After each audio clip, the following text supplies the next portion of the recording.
The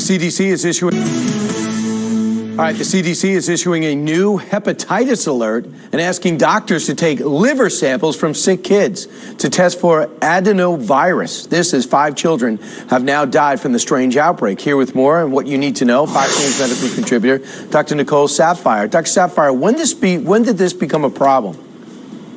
Well, good morning, Brian. While the World Health Organization has been tracking over about 300 reported cases of pediatric hepatitis, which is another word for inflammation of the liver, this has been going on since about November 2021. The CDC has issued an updated alert for those cases here in the United States, reporting about 109 cases, as you mentioned, 5 of which have died, and about 14 or 15 which have required liver transplantation.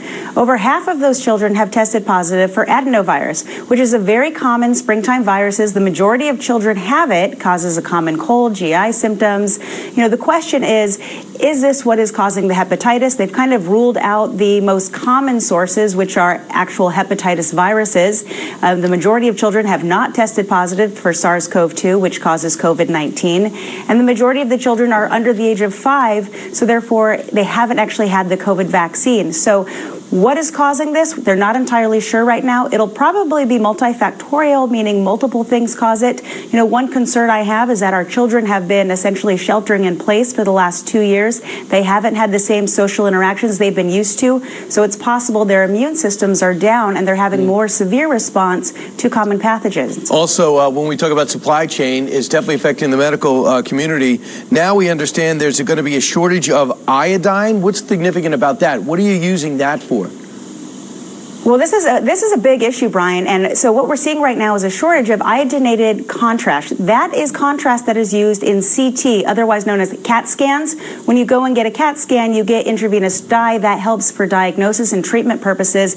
And with the strict lockdowns in Shanghai, it has shut down one of the leading manufacturing plants for global supply of iodinated contrast. Throughout the United States, we're already seeing warnings of a supply shortage, and this has been going on since late March, and we're expected to have strict shortages, which will result in rationing for the next 6 to 8 weeks. This is huge, Brian. This is going to affect our diagnostic capabilities. My husband, who goes in and he treats strokes and ruptured brain aneurysms, and he also uses the iodinated contrast. You know, this is a big issue when it comes to supply chain, and we need to make sure that we're moving some of this manufacturing to the United States so we are not so dependent on these other countries. Right. I know you're not a supply chain expert, medical, your field, but if China can't help us, is there another place for us to go?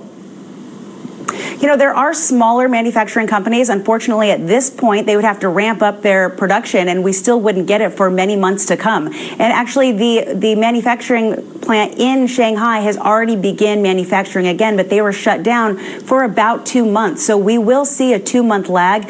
Again, hospitals across the country are already dealing with this. They're changing their protocols. They're extending follow-up CAT scans whenever possible. So we're going to feel a crunch for the next 2 weeks. And, you know, we felt this all throughout COVID. We had a hard time getting testing supplies, masks, and other things because we relied so much upon international manufacturing. And maybe this is a wake-up call that the United States needs to bring some of this manufacturing back home. Yeah, you think so? We've had a 2-year wake-up call. We keep hitting the snooze.